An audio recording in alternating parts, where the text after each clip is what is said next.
మళ్ళీ ఎందుకని ఇప్పుడు వచ్చేసి ఎలా మాట్లాడుతున్నాడు? ఆయన అలాగే మాట్లాడతాడండి. వాస్తవంగా ఏంటంటే ఇప్పుడు ఒకప్పుడు రాజకీయంగా సీఎం ముఖ్యమంత్రి రేంజ్లో చేశారు. ఇప్పుడు ఆయన ముఖ్యమంత్రి అయిన తర్వాత ఎవరన్నా ఓడిపోతే దానికి ఏం చేస్తారు?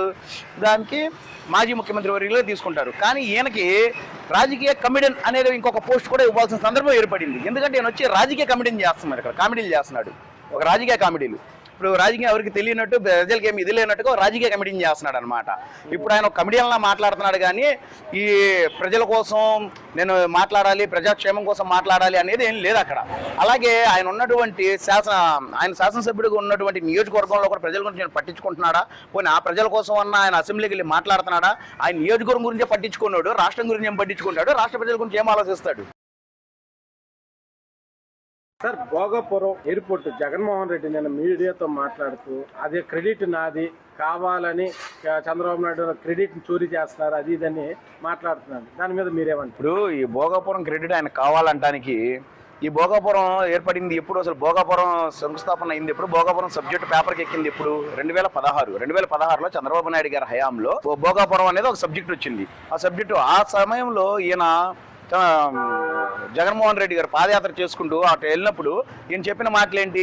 ఇక్కడికి ప్రజలకు అక్కడికి ఇక్కడ భోగాపురానికి ఎర్రబస్సే రాదు, దీనికి ఎయిర్పోర్ట్ ఎలా వచ్చింది, ఎయిర్పోర్ట్ ఎలా ఇచ్చేది, ఎలా సాధ్యం, ఇది నేను వచ్చిన తర్వాత మీ భూములను తిరిగి చేస్తాను అన్నాడు. అలాంటి వ్యక్తి ఈరోజు ఇలాగొచ్చి నాకు ఈ క్రెడిట్ కావాలని చెప్పి ఎలా అడుగుతాడు? పోనీ ఆయన 2 సంవత్సరాలు ఆయన ఉన్న 5 సంవత్సరాలు 2 సంవత్సరాలు పక్కన పెట్టినా 3 సంవత్సరాలన్నా ఎయిర్పోర్ట్ని ఏం చేశాడు? డెవలప్ చేశారా? పునాదుల స్టేజ్లోనే అయిపోయింది. ఈ ప్రభుత్వం వచ్చిన తర్వాత మళ్ళీ చాకచక్యంగా దాన్ని ముందుకు తీసుకెళ్ళి, అలాగే విమానాశ్రయ మంత్రివర్యులు రామ్మోహన్ నాయుడు గారు కూడా ఉన్నారు కాబట్టి వీరు మొత్తం కలిసి కూటమి ప్రభుత్వంతో ముందుకెళ్ళి 18 నెలల్లోనే దాంట్లో మొదటి ఫ్లైట్ని దింపారు. ఆ క్రెడిట్ ఎవరికి రావాలి? వాస్తవంగా ఎవరైతే దానికి పునాదులు స్టార్ట్ చేశారో, ఎవరైతే దాన్ని శంకుస్థాపన చేశారో, దానికోసం నిధులు కేటాయించి తీసుకొచ్చారో, ఎవరైతే కేంద్ర ప్రభుత్వం నిధులు తీసుకొచ్చి దాన్ని 18 నెలల్లో కంప్లీట్ చేయగలిగారో వాళ్ళకే క్రెడిట్ వెళ్ళిద్ది. వాస్తవంగా అది చంద్రబాబు నాయుడు గారు చేశారు కాబట్టి చంద్రబాబు నాయుడు గారికే అది 100% క్రెడిట్ చంద్రబాబు గారికే వెళ్ళిద్ది. అది మళ్ళీ ఎందుకంటే ఆయన ఎలా మన క్రెడిట్ చోరీ చేస్తారు, అది ఇదని మాట్లాడుతున్నాడు జగన్మోహన్ రెడ్డి. ఇప్పుడు ఆయన మాట్లాడడానికి అనేక మాట్లాడతారండి. ఇప్పుడు గతంలో చూద్దాం మనం, 2 నాలుగుల మనిషి ఈయన. ఇప్పుడు రాజధాని విషయంలో కూడా అంతే, ఈ రాజధానికి మేము ఒప్పుకుంటున్నాము, రాజధాని కడతాను అని చెప్పి ఆయన ప్రతిపక్షంలో ఉన్నప్పుడు అసెంబ్లీ సాక్షిగా చెప్పారు.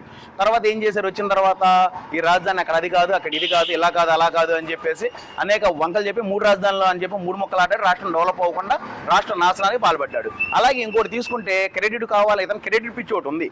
అది ఎలాగంటే మనం ఉదాహరణకు చెప్పుకోవాలనుకుంటే మెడికల్ కాలేజు ఎన్టీఆర్ గారు పేరు మార్చింది ఎవరండి? బోర్డు మార్చింది ఎవరండి? పేరు మార్చి అది ఆయన కట్టిందా? ఆయన చేసిన దాని పాత్ర ఏమైనా ఉందా దాంట్లో? దానికి ఎలా అయితే పేరు మార్చుకున్నాడో దీనికి కూడా అలాగే పేరు మార్చుకోవాలి. అప్పుడు ఎలా అయితే ఆయన క్రెడిట్ కావాలనుకున్నాడో అదే క్రెడిట్ కావాలని ఆయన అడుగుతున్నాడు. ఆయన తీరే అంతా అది. సార్, వీడియో ఒకటి చూపించి ప్రెస్ మీట్లో నితిన్ గడ్కరీ గారు నన్ను మెచ్చుకున్నారు చూడండి అంటే అని మాట్లాడుతున్నారు. దాని మీద మీరేమంటారు? ఇప్పుడు ఏదో 2 సెకండ్లు మీ మాట్లాడింది వీడియో చూపించేసి నన్ను కేంద్ర మంత్రి గడ్కరీ గారు మెచ్చుకున్నారు, చేశారని చెప్పడం కరెక్ట్ కాదండి.